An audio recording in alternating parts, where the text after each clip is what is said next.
And as if that wasn't enough, at 8 p.m, Brentford host the mighty Manchester United. That one again is live and exclusive on talkSPORT. Now, just quickly before we talk all things Lukaku, and you can as well by picking up the phone 03717 223344. A little bit of breaking news for you. Former Lioness captain and Man City defender Steph Houghton has confirmed she's retiring at the end of the season. So we wish her well with that. What was it like for you, just quickly, making that decision to retire? Was it something that you spoke about maybe with your family and friends and wife over a period of time, or one day did you wake up and think, my body's aching, I can't do it anymore, I'm not enjoying it, boom? Yeah, I was more that one. There was no conversations where I'm like, do you know what, I'm thinking about it. It was just one of those, I woke up. Oh, no, not even woke up. I'd thinking about it from the previous season towards the end, and I just went, do you know what, no, enough's enough. What age? 36, maybe. Okay. You know when it was 4 years ago? Yeah, I mean, I can never tell when I retired. Okay. Maybe it might be longer than that. It feels like that long. Right. But I was just like, nah, enough's enough, mate. I'm not enjoying it anymore. No. But I think you get to a point where you can't do the things that you used to be able to do. And some people are quite good at dealing with it. Get out of bed. Yeah, pretty much. You know what I mean? But you're not as sharp as you used to be. Yeah. You haven't got that same pop as you used to have. Yeah. And some guys are just like, they're fine with that and they'll just adapt to what they're doing. I was just like, no. Let me ask you this question. So I've read before, someone like Sir Steve Redgrave, when he decided to retire from rowing, he couldn't just stop rowing. His body would have collapsed. Yeah. He had to still carry on, not as much, but he had to go to gyms and every morning do, I don't know, let's say for argument's sake, usually on a training day did 10,000 metres. He'd have to do 5, then 4, then 3, and slowly over a long period of time. So his body got used to it, right? I go to the gym 5 days a week. On a Saturday, I wake up because I don't go for Saturday. That day, my body's a bit like... From your perspective, you've been training since you were what old? What age, sorry? I got tips at 14. 14. And then you get to 33, so 20 years, and you stop. Did you stop training? A little. Well, you saw me. What do you mean? Oh, you bloated up? Yeah. So, but did you... The day you went, I'm not playing football anymore, was that like, okay, I'm not kicking a ball again? Nah, I still used to go and play football, little five-a-sides here and there, but like you'll never ever be able to match the intensity of training and games and stuff. So it's one of them where I'd have to wean myself off it, but I just fell out of love. Not fell out of love with it, but I just had enough. Yeah. We had enough, and then obviously I came here and I got offered a great opportunity. So when you and I started working together on Drive, how long have you been retired for? I mean, you asked me questions, I have no idea. How long have we been doing this show for? 2 years? This is our second full year. As in 5 days a week. Second full year. As in 5 days a week. Right. So maybe 2 years before that is when you started. Well, I was doing breakfast first, wasn't I? Yeah. And then I was doing, me and you did Fridays Drive. That's right. Then I had my boot room on Sundays. The locker room, yeah. Yeah, the boot room. So then it was 3. Then it was me and you Thursdays. Yeah. It's a very long answer. Then it was me and you. Right. Friday, Thursday, and Wednesday, wasn't it? And I was still doing breakfast and the boot room. And then obviously they gave. But that was 2 years you were out of the game, and then you and I started Drive. Yeah. I pretty much walked into this building a couple of days after I retired. No. Yeah. Yeah. Did you what? Not to what? As co-host? As working on shows, yeah. In the old building. That's amazing. Yeah. But then I've obviously officially announced my retirement sitting here with Adrian. Yeah, no, I remember that. Belgium striker, talking to strikers, Romelu Lukaku was seriously impressive last night in their 2-2 draw against England. He's currently on loan at Roma, but still has 2 years left on his £325,000 a week deal at Chelsea. How many pairs of trainers you buying with that? He was asked after the match whether he wants to impress when he comes back to England. At the end of the season, he laughed before saying, "You'll have to ask Chelsea." Firstly, his performance was great. Yeah. I did think it was strange for the goal. I mean, his cross for the goal was fantastic, but Lewis Dunk was the defender that came over to him, and he didn't really touch Lewis Dunk. Lewis Dunk just ended up on his backside. I don't know if he was scared or this. It's one of them where when you've got like someone of his size and who's as powerful he is, I saw it firsthand back in the day. Senderos with Drogba. Yeah. There was times where, and Jamie Carragher spoke about Thierry, there's certain players that just put the fear of God into people, and it looked like on that scenario, he knew that Lukaku was coming in behind him and he just didn't deal with it. And Lewis Dunk's, he's better than that. He'll look back at that and go, what was I doing? Yeah. But by the way, what about the cross? Yeah, tell me how difficult that ball is.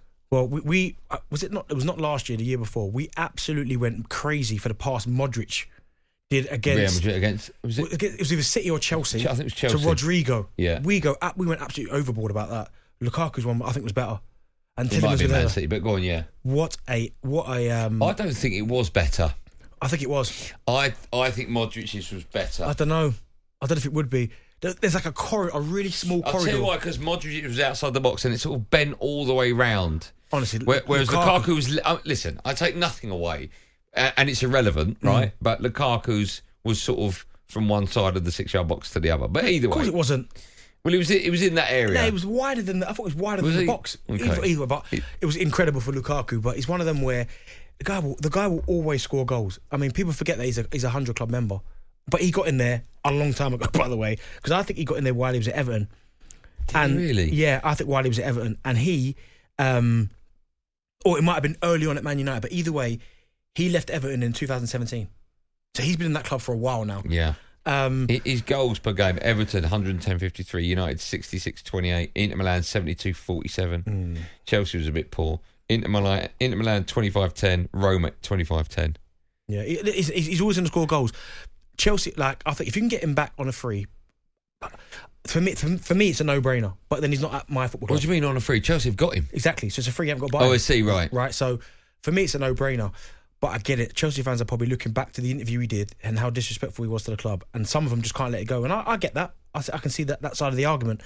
But if you're looking at buying a centre-forward for 80, 90 million and you've got one there on a free, and I mean, listen, the conversation has to come with him and Poch. If somehow they can kind of fix that relationship and then save that 89 million on a position they might need, then it's not the worst decision in the world. Rather than rushing it and awesome and 120 and you don't know what you're getting. Yeah.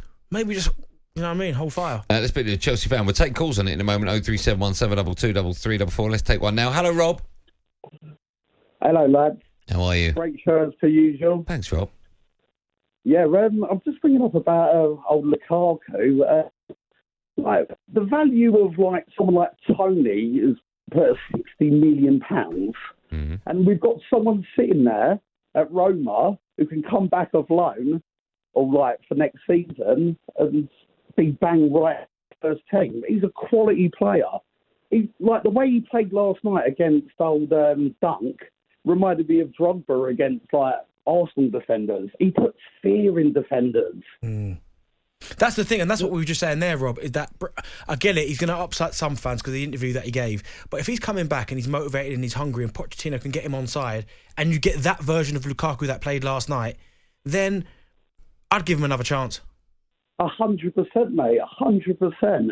I mean, like, everyone forgets about things like from 6 months ago, a year ago, but like, we honestly need a striker up top to just get us some goals, you know. Jackson, to be fair to Jackson, he's a great, he's great work rate, but he's not the finishing article, you know, like, but Lukaku, I feel like he could come back to Chelsea and bang in the goals, you know what I mean?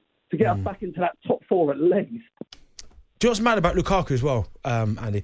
People not forget, but he got off to a good start, by the way. I remember watching him in the game, I think it was against Villa. Oh my goodness, at Stamford Bridge. For Chelsea? Unplayable. Yeah, I think the ball come across the box and he bullied his way and scored the goal. And one of them was he chopped. Yeah. And I remember thinking, there we go. And for whatever reason, something just stopped. Yeah. And then he gave the interview and he just couldn't come back from do you remember Chelsea fans saying he's the missing piece of the jigsaw? I thought he was. So did I. I thought he was. But would you take back if you're a Chelsea fan? I would. Would you have him at Arsenal? I'd have him in the squad, yeah. I'm not saying he starts straight away. How many squad members you got? Yeah, but it's different. You get to the Champions League final. Do you want him up top? Nah, give me Jesus up top, I think. Really? No, actually, no. Give me the guy that scored the winner in the Champions League final. Kai Havertz, yeah. That's what I want. No, I would have him up front, 100%. Kai Havertz. I hope we get there. I hope Kai Havertz is clean through. And he misses. But no, if you're a Chelsea fan, rather than... If you're going to get Tony, I get it. Great centre-forward, I really like him.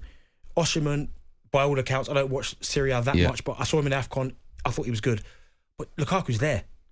He's there. But as a Man United fan, I'll say I wouldn't have him back.